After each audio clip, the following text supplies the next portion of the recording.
le chien Cerbère. Eurysthée voyait que les travaux d'Hercule arrivaient bientôt à leur fin. Il fallait trouver une tâche que même un dieu n'aurait pu réaliser. Il lui vint alors à l'idée de lui demander l'impossible. « Hercule, tu as repris des forces à présent. Va donc me chercher le chien de Cerbère, le gardien des enfers. »« Quelle folie, cousin! Tu cherches bel et bien à me tuer. Tu sais bien qu'il n'y a pas d'animal plus redoutable au monde.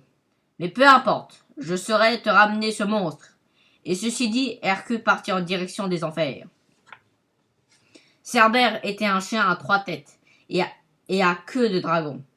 Il gardait l'entrée du monde des morts, empêchant les vivants d'y pénétrer et les âmes d'en sortir. Ce chien était, disons, l'animal le plus féroce que la terre ait jamais porté. Qui d'autre Hercule aurait osé s'y frotter? Dès le début, le travail s'annonçait difficile, car nul ne savait où se trouvaient les enfers. Heureusement, Jupiter, un père bienveillant, vint au secours de son fils.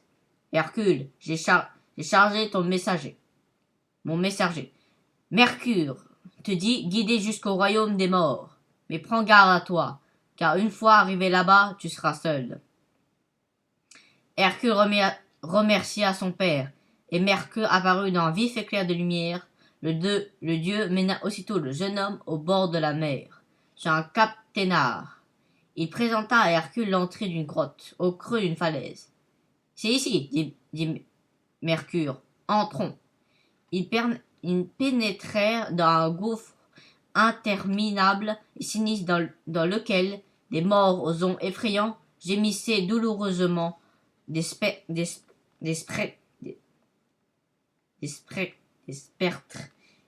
épouvantables avançaient péniblement, en jetant des regards glacés sur le pauvre Hercule.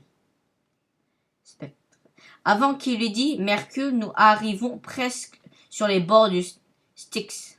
C'est ici que je dois te laisser. Le Styx est le fleuve des enfers. Le vieux Charon te le verra traverser sur la barque, afin de te mener jusqu'à Pluton, le dieu des enfers. Je te souhaite bien du courage, car ta tâche est périlleuse. Hercule n'eut pas même le temps de répondre. Mercure s'était volatilisé. Comme convenu, il embarqua aux côtés de Charon et arriva auprès du trône de Pluton. En chemin, Hercule avait entendu les aboiements du monstrueux de Cerbère. Lorsqu'il apparut au devant du dieu, il découvrit l'impressionnante bête à 3 têtes et fit le récit de ses 12 travaux imposés par Eurysthée. Il expliqua qu'il lui fallait à présent emmener le chien Cerbère pour obéir à son cousin. Pluton accepta, mais à une condition: capture l'animal sans aucune arme. Hercule devra affronter à main nue, simplement vêtu de sa peau de lion. En entrant, Cerbère lança un regard de feu à Hercule et se lécha les babines. Et ses 3 grandes langues baveuses, notre beau héros allait lui servir de délicieux repas. Il frappa le sol de sa longue queue terminée par un dard pareil à celui d'un scorpion et se jeta sur Hercule. Rapide comme l'éclair, ce dernier se protégea de sa peau de lion, impénétrable, sur laquelle les dents du chien le brisent violemment. Hercule n'eut plus qu'à lui saisir le cou entre ses mains. Il lui serra jusqu'à ce que Cerbère fût complètement anéanti. Avant de remonter le fleuve infernal en sens contraire, Hercule promit à Pluton de lui ramener Cerbère dès que son cousin aurait vu sa proie. Il regagna en sa compagnie le monde des vivants et se présenta à Eurysthée aux côtés du chien des enfers. « Qu'attends-tu pour me faire sortir ce diable ici » s'écria-t-il. « Ce monstre est épouvantable. Il n'a rien à faire dans mon palais. » Mon cousin répondit.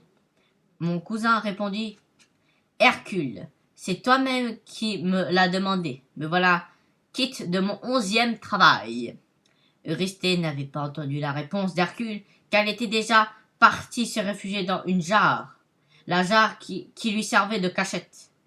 Dès le lendemain dès le lendemain, Hercule se souvint de sa promesse et reprit le chemin des enfers pour rendre Cerbère à son maître.